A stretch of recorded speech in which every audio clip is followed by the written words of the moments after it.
برج الحمل، يعني ألطف حد هتقابله في حياتك أو أسوأ حد هتقابله في حياتك انت وطريقة تعاملك معاه. يعني هتعامله كويس هيعاملك كويس، هتعامله وحش هيبقى يوم اسود عليك وعلى دماغك. شخصية مندفعة جدا وفي نفس الوقت عصبية جدا، لو فكرت تضايقها هتلاقيها بتنفجر في وشك، بتقول اللي بيجي على بالها واللي ما بيجيش على بالك. صعب جدا تتوقع تصرفاته أو ردود أفعاله، لأن الموقف الواحد ممكن في مرة يفرحه وفي مرة يضايقه على حسب مزاجه ساعتها. شخصية مستقلة ومتمردة جدا، ده غير انها قيادية وقادرة على تحمل المسؤولية. اي مشاكل بتواجهها بتعرف تعديها، اي عقبات بتقف في طريقها بتعرف تتخطاها لحد ما توصل لطريق النجاح. شخص ما بيحبش ابدا بسهولة، دايما بيدور على علاقة غريبة ومختلفة.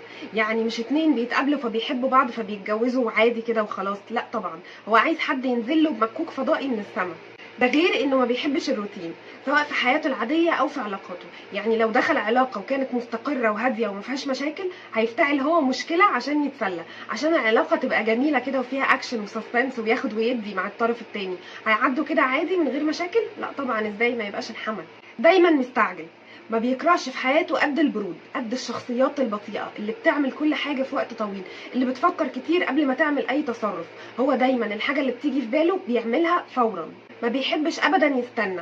يعني عايز تستفزه اديله ميعاد وتاخر عليه، او قول له مثلا هقولك على حاجه بس بكره. ما بيعرفش ابدا يفضل قاعد هادي في مكانه، بيفرك كده، الفضول بيموته. الحمل مشكلته انه ما بيعرفش ابدا يسيطر على تصرفاته، اول ما بيتضايق بتلاقيه بينفجر في وش كل اللي قدامه مهما كان مين، ما بيفرقش.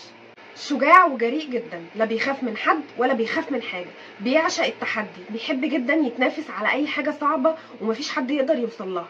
احسن حد تخرج معاه، بيحب السهر وبيحب الخروج وبيحب التنطيط وبيحب اللمه، بيحب يجرب كل حاجه جديده وغريبه ومختلفه. ذكي جدا وبيعشق يجمع التفاصيل الصغيره ويرسم منها صوره كبيره، بيقعد يربط الخيوط ببعض ويتوقع ايه اللي هيحصل في المستقبل، وغالبا اللي بيتوقعه بيطلع صح.